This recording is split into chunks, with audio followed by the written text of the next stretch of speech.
Welcome to Talk of the 10th. I'm Amanda Mays Bledsoe, the City Council person for the 10th District. And today we're out here at Fire Station 20 getting a little bit more information about how we can help serve our community and what the firefighters do to serve Lexington. It's about that time of year when Christmas lights start turning up on different houses and streets. And I don't know about you, but my kids love coming to Fire Station 20.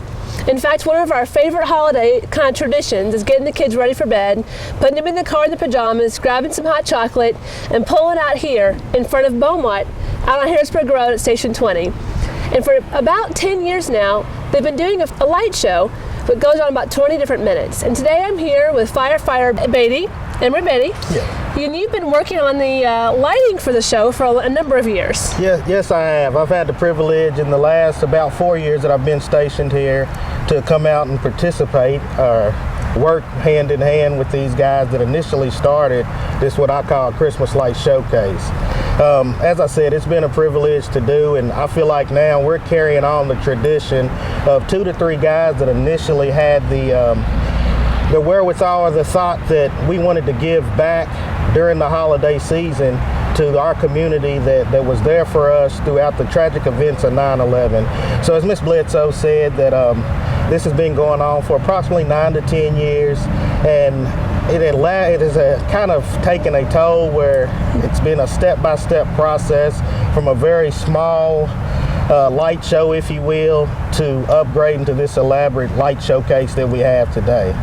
And it's taken a number of days, to put this together before you actually turn it on. So you said you started a few days after Halloween. Yes. As she said, we did. We usually start our process here a couple of days after Halloween. That just pretty much involves the basics, plugging up the lights, making sure they all work, they're functioning correctly. And then as the weeks go out and get a little bit longer, we get more involved to the actual system and the schematics of getting things plugged in, making sure everything is synchronized, and so it's ready for you all, the community, to come out and enjoy. So how long does the actual light show last? It lasts from start to finish about 10 minutes if you stay throughout the entire show. We do have a 911 is the radio station that you tune to. It's an FM modulated station. So once you pull up on our apron, if you tune your radio to 911, so it's 91.1 on your FM radio station, you'll be able to dial into the frequency which will transmit through your car radio. So do you know how many lights you actually have going on at one time out here? Currently, I do not know that specific number, but at any point in time with the lights flickering and going off and on, I do know for a fact that we've had to upgrade the amount of power or electricity that comes into this station just so we can make sure both our 911 and emergency functions operate correctly, and also be able to provide you all the show that we do at this time. We're grateful for both of those things. Exactly. One of the things that I was interested to know, I assume that the city paid for this, that this was something that the city put on, and I understand that's not true, that you guys really chip in and make this happen. Right. Ms. Bledsoe, or Councilmember Bledsoe, is correct on that. No, this was not something that was provided for or funded by the LFUCG. As I said, this took place with 2 to 3 guys that had the initial thought of wanting to give more back to our community during this the holiday season, and those guys themselves nickel and dimed, if you will, and pulled money out of their own pockets to make sure that this tradition continues.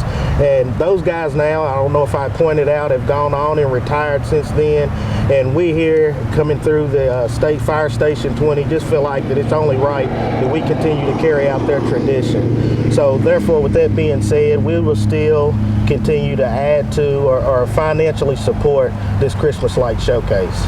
And we are so grateful. I know my kids particularly like the guy dressed up in the hazmat suit, all with all those lights all on it, and he's running around, and it's so fun to see the kids chasing him around outside. Right. You said that's usually a new guy on the force. Yes, we have what we would call our newer guys, subs, or the guy with the highest employee number. We'll always usually delegate to him that job of dressing up in the snow light suit, or the Christmas light suit rather, and come out and kind of dance around and interact with the kids. That part of the project was actually brought on by Captain Darren Day.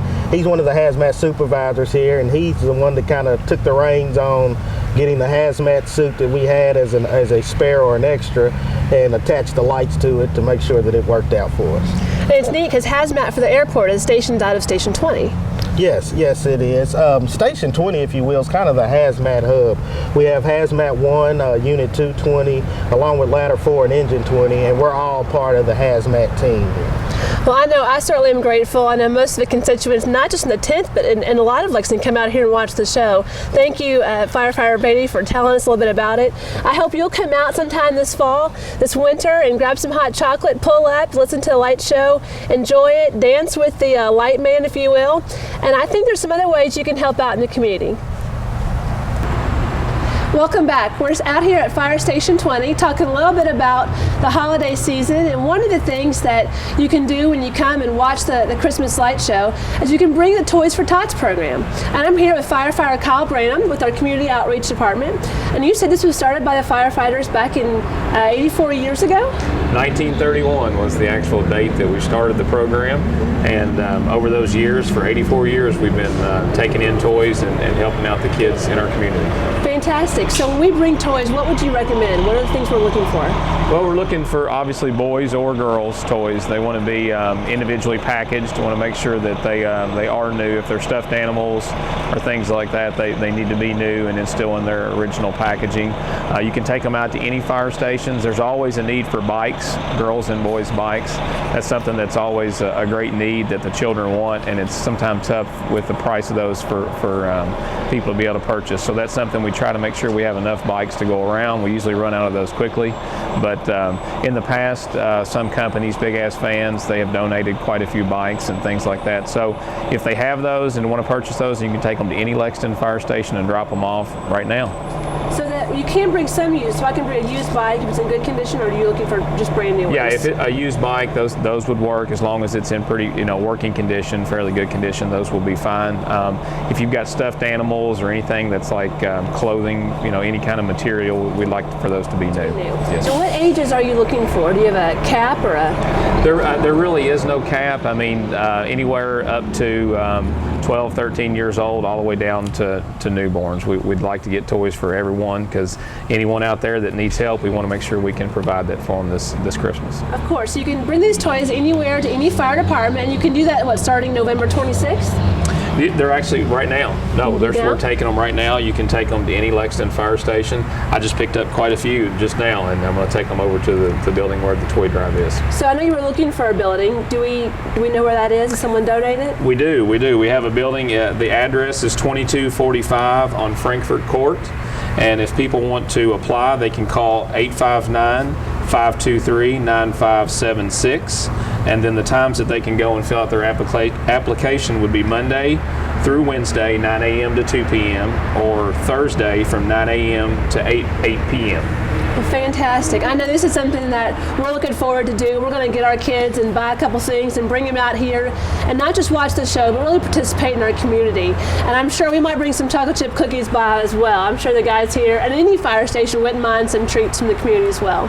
So I hope you'll join us, bring some toys out in this awesome project, and thank you, Firefighter Branham, for bringing it to our attention. Thank you very much. Hey! Hey, how are you? Before you leave, I want to talk about some fire safety. Okay, let me jump out. I don't know about you, but my kids are starting to put up Christmas lights. We're putting them all over the house and inside. It's time to start cooking some turkey for Thanksgiving, and everyone gets real nervous about those things. So can you give us some good tips on ways to prevent some fire accidents going on? Cooking fires are the leading cause of fires in the homes, and around the holidays we're doing a lot of cooking. So one of the things we like to stress, like with the turkey fryers, Make sure that they're used outside. Make sure that you've got the right amount of oil. Always measure oil before you fry them. Also make sure you're cooking at the right temperature. 350 degrees is the recommended temperature. A lot of times make sure your turkey is thawed. A lot of times people will drop those in there before thawing them, and then the end result is not good. What about some good light safety tips? Well, just make sure with your lights, you don't want to overload. They say no more than 3 strands connected together at one time. I believe the LEDs may be a little bit more, but you want to make sure you read your manufacturer's recommendations. Don't overload the lights. Also, if you're using different types of extension cords and power surge outlets, make sure those are rated for outdoor use if you're using them outdoors. Fantastic. I know it's also kind of that one time a year you do those one-time things like smoke alarms. You want to talk to us a little about the smoke alarm program? Yeah, checking your smoke alarms right now, it's a perfect time to do it, changing your batteries as well. We've got a smoke alarm program where we'll come out to your home, and install the smoke alarms. Firefighters will show up, we'll put them in the proper places, kind of give you a little education behind them, and they're 10-year smoke alarms. You don't have to change the batteries, you don't have to do anything with them, and we've got tons of them to come put in right now. So just give us a call, 859-231-5662. We'll come out and put them in your home. Fantastic. Well, thank you so much for joining us today. Thank you for watching Talk of the 10th. There are a lot of holiday shows coming up this winter, so be sure and come down to the Christmas Parade sponsored by the Downtown Lexington Corporation and Lexington FUCG. And also, Fire Station 12 has a Christmas lighting ceremony December 4th at 5:30 to 6:30. Some of the area businesses are putting together some hot chocolate and snacks, so we're really excited about that. Come on down, light the Christmas tree on Southland Drive, and participate in their toys program as well. I hope to see you out here sometime this winter, and thanks for watching Talk of the 10th. Till next time.